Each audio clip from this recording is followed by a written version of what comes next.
So wireless charger using solar. 2 solar நம்ம use பண்ணியிருக்கோம். 3 watts இது 6 வாட்டு. ஸோ இந்த 2 சோலார் பேனலோட the voltage and current we are boosting up through the booster மூலியமாக boost பண்ணிவிட்டு we are using saving in a battery, lithium iron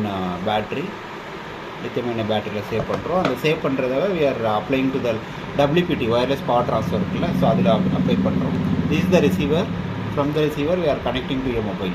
so இதுதான் இருக்கும். So 6 watt solar panel boosting up, saving into the battery, lithium ion battery, applying to the WPT-யோட transmitter இருக்குது. So WPT receiver தனியாக இருக்குது.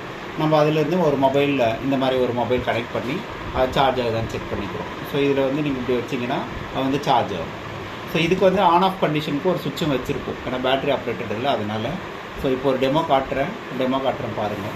So இதில் வந்து சுவிட்ச் on பண்ணுறாங்க.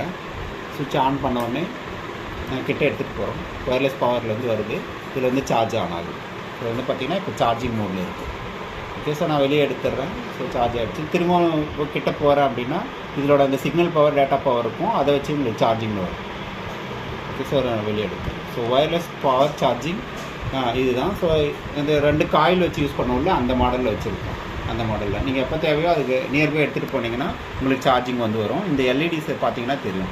ஒன்று வந்து பவர் எல்இடி, ஒன்று signal LED. Okay, so charging வரும்.